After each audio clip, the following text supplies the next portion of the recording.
आज सारा देश रे रक्तदान शिविर सब लगी। रक्तदान महापुण्य, रक्तदान जीवन रक्षाकारी।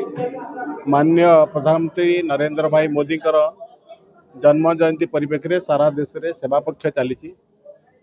सेवा पक्ष भितर आमे शक्त शक्त नारी सक्षम परिवार, सशक्त परिवार एवं ता सहित स्वच्छ भारत अभियान विभिन्न जगार सी भी चली।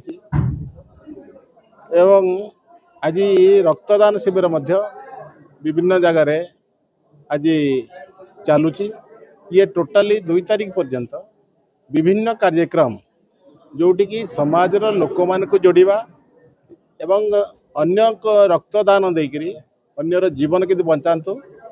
लोकों भितर आमर जो संस्कृतिर जो वार्ता जे आमे बंचीचंती निजपाई नुह, आमे बंचीचंती समाज पे, अन्य मानक पे। ये जो आमर कैरेक्टर तार कैरेक्टर को विभिन्न कार्यक्रम माध्यम रे माननीय प्रधानमंत्री जो निर्देश अच्छी, पार्टी जो निर्देश अच्छी, सारा समाज लोक सारा राष्ट्र लोक जोड़ी हूँ एवं समस्ते से भाया भावना नहीं से आज केउंझर जिले में जिला सभापति जिला सभापति सुख भाई नेतृत्व में रक्तदान शिविर आम कार्यालय सी आरंभ होती। भाई मैंने रक्तदान ये 300 रु अधिक रक्त संग्रह एमती सका आनंदपुर भी आरंभ होती। बर्तमान सुधा 85 बटल रु अधिक हो गला। सेमती चारिआडे 26 तारीख दिन करंजियार अच्छी, अन्य जगार अच्छी।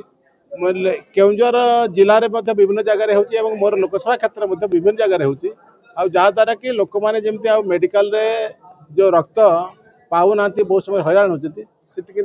डॉक्टर मान हैरान होती। अन्य माने स्वेच्छासेवी ऑर्गेनाइजेशन ही से सपोर्ट करूला। आज स्वाभाविक जनसाधारण यही सेवावृत्ति भावना को लेकर समस्त रक्तदान शिविर केन्दुझर जिला एक सेंसिटिव जिला जो कि अनेक समय विभिन्न दुर्घटनार शिकार होती लोक एवं रक्तर मध्य आवश्यकता पड़ुची। तेणु अनेक समय बहुत रक्तर दरकार होता है। गत वर्ष आम रक्तदान शिविर करूँ ए वर्ष आम करुचु।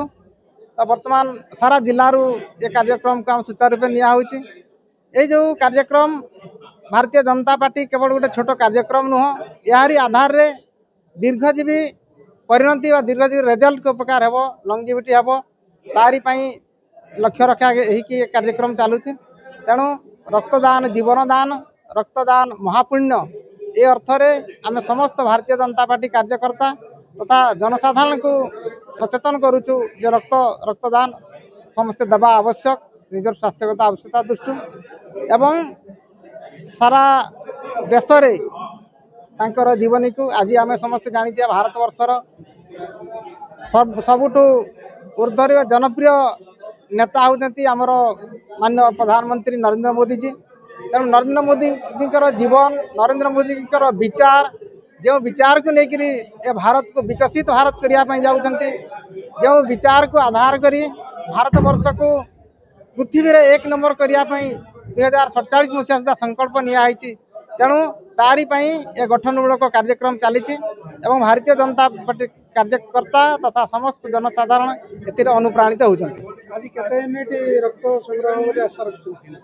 एटी आम कि मंडल स्तर में चली। आम केन्दुझर जिला केन्द्र में 300 यूनिट ऊर्ध्व प्रकार रक्तदान हम लक्ष्य रखी।